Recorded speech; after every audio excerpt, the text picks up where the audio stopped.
No vídeo de hoje, o pastor Arilton vai responder perguntas importantes feitas por duas empresárias sobre o dom de línguas.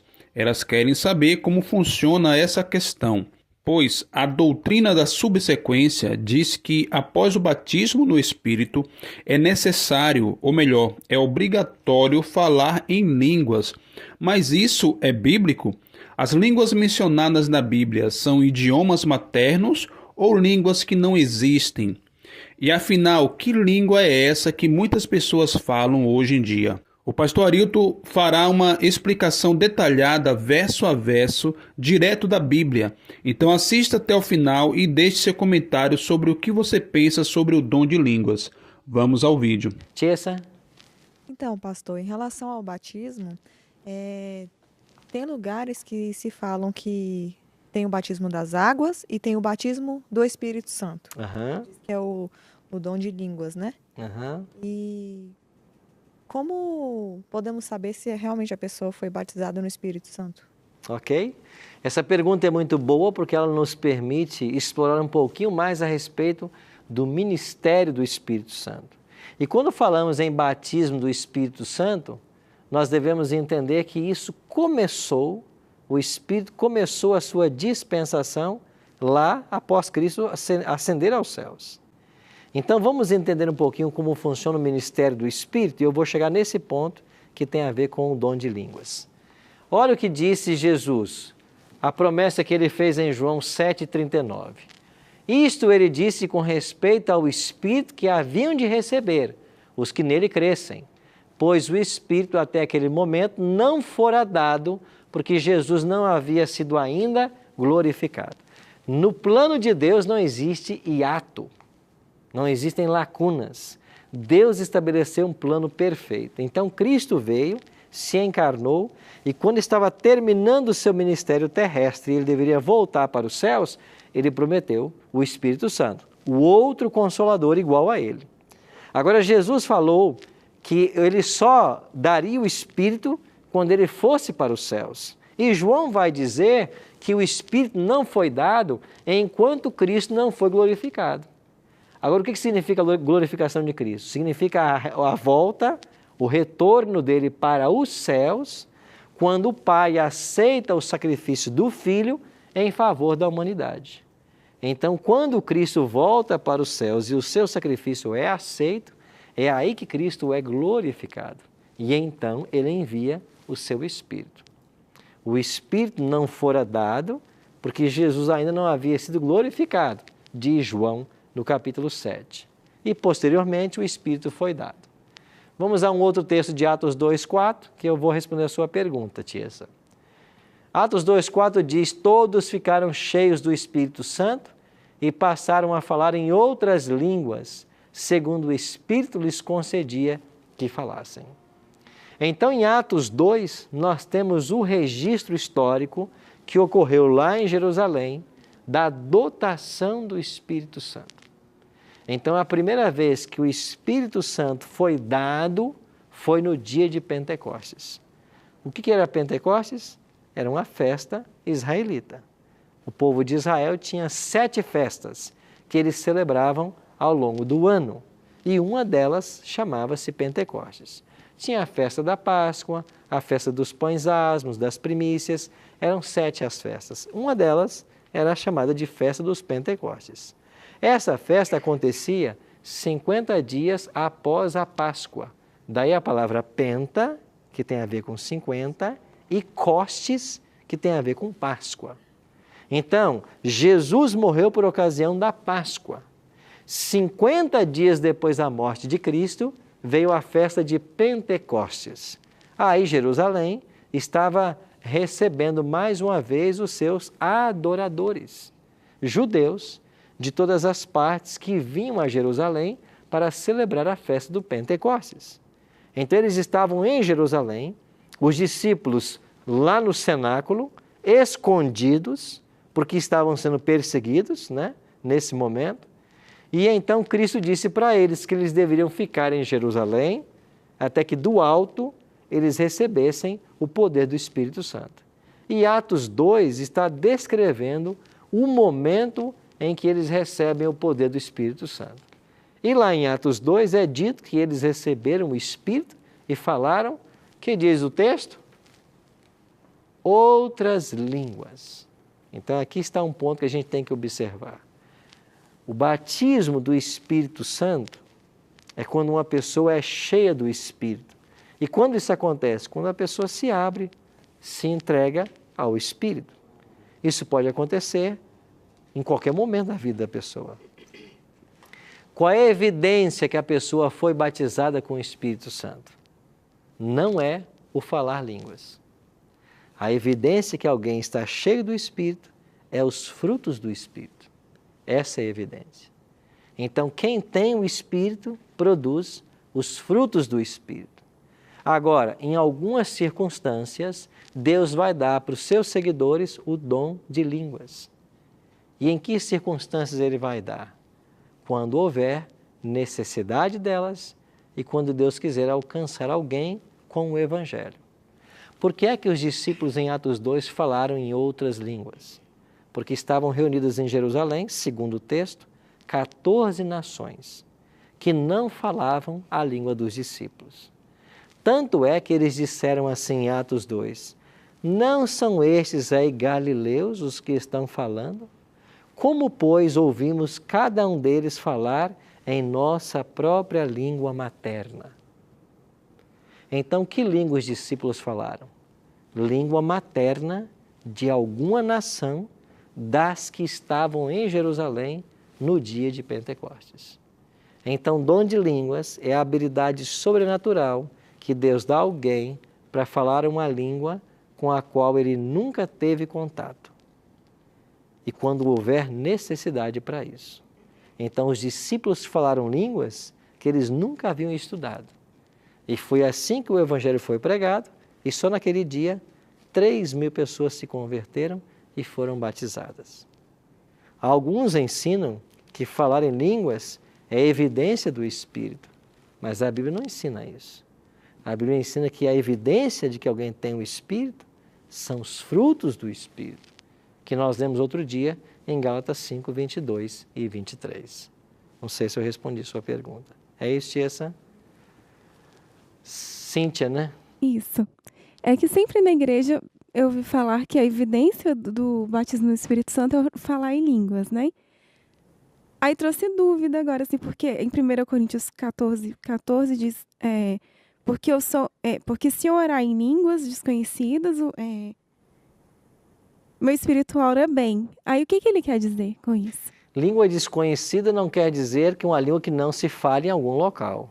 Se quer dizer uma língua que a pessoa que está orando não tem o conhecimento, né? Então você vai ter em 1 Coríntios um caso singular onde o apóstolo Paulo está lidando com uma falsa manifestação do Espírito Santo. A igreja de Corinto era uma igreja muito problemática. Quando você lê as duas cartas de Paulo à igreja, você vai descobrir que tinha gente lá que ia para a ceia e se embriagava de tanto beber vinho. Você vai ver que tinha incesto dentro da igreja, filho tendo um relacionamento com mãe. Você vai ver que há adultérios, prostituições. Era uma igreja muito difícil. Quem sabe a igreja mais difícil que a gente conhece no Novo Testamento é a igreja de Corinto. E Paulo escreve 2 cartas para corrigir o procedimento dessa igreja. E tinha gente que estava falsificando o verdadeiro dom de línguas.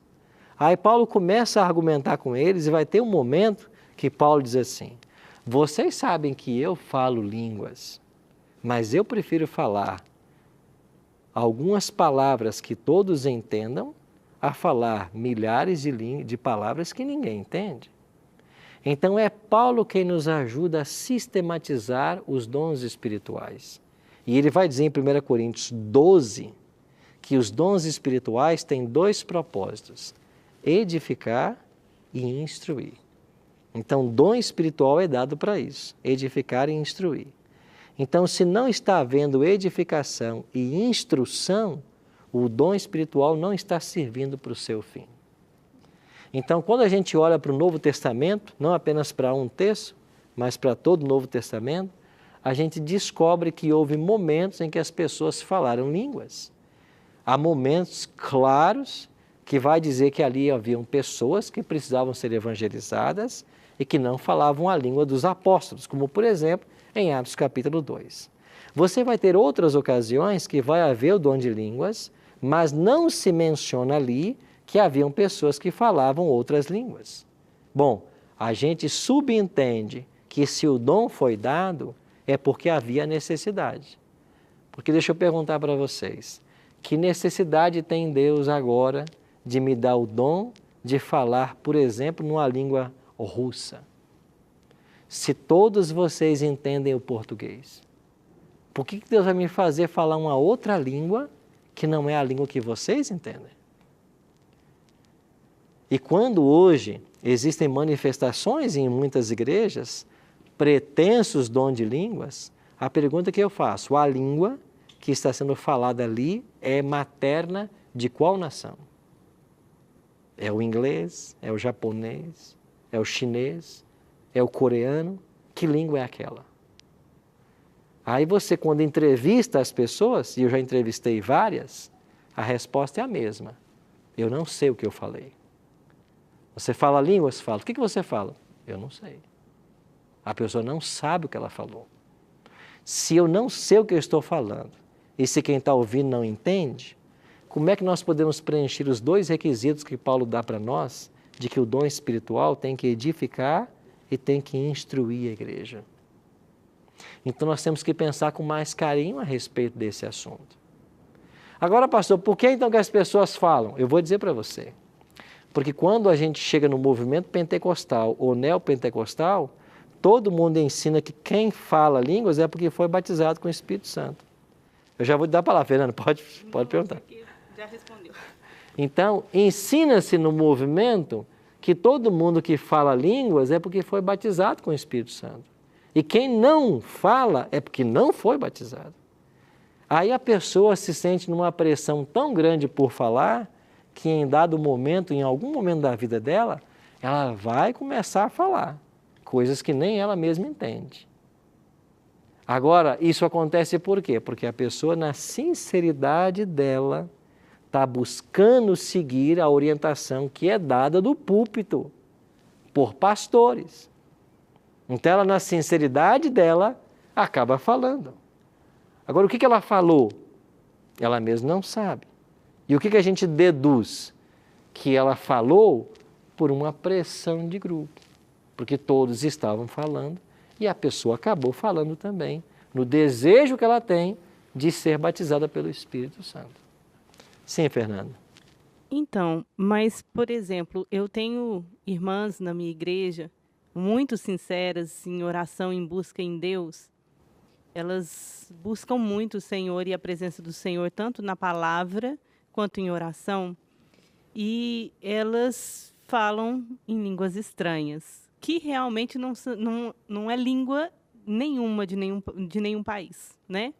São línguas estranhas, e eu já fiz esse questionamento uma vez. Como que você sabe o que está sendo dito, né? Aí a resposta foi que é uma voz interior que revela algo para aquele momento. Mas é uma voz que fala com ela interiormente, né? Aí eu falei, mas você tem certeza que isso realmente vem, né, do Espírito Santo? Aí ela crê fielmente que é do Espírito Santo. Então ela diz que é uma voz interna que fala com ela e ela revela essa palavra em línguas estranhas, mas não é nem o alemão, nem o inglês, né? É uma língua estranha. Então eu falo assim, e são pessoas que eu tenho certeza que são sinceras em busca de Deus, em ajudar o próximo, né, a conhecer a palavra. E o que significa? Por que isso, né? É o que eu acabei de dizer para você. Não quer dizer que a pessoa que fale não seja uma pessoa sincera. Até porque ninguém está aqui para julgar ninguém. O que eu estou dizendo para você é que a palavra estranha que você usou e que se usa no pentecostalismo, língua estranha, ela não tem na Bíblia. Na Bíblia não existe a palavra língua estranha. O que tem na Bíblia é outras línguas. Então, essa palavra outro que nós já estudamos hoje, alós e heterós, outra língua, é isso que se tem na Bíblia. Estranha, não se tem. E eu volto à questão do apóstolo Paulo, que é quem sistematiza melhor os dons espirituais, porque Paulo apresenta 3 listas para nós. 1 Coríntios 12, Romanos 12 e Efésios 4. Nesses 3 capítulos, Paulo ensina a respeito dos dons espirituais. E aí eu volto a dizer, qual é a finalidade que Deus vai fazer você falar uma língua que nem você nem ninguém entende? Por que motivo? Você vai falar isso para quê? Quando a gente entende que dom de língua na Bíblia é a capacidade de falar uma língua que você nunca entrou em contato com ela e com a finalidade de pregar o Evangelho, de instruir as pessoas. E o melhor modelo que nós temos na Bíblia é a primeira ocorrência em Atos capítulo 2.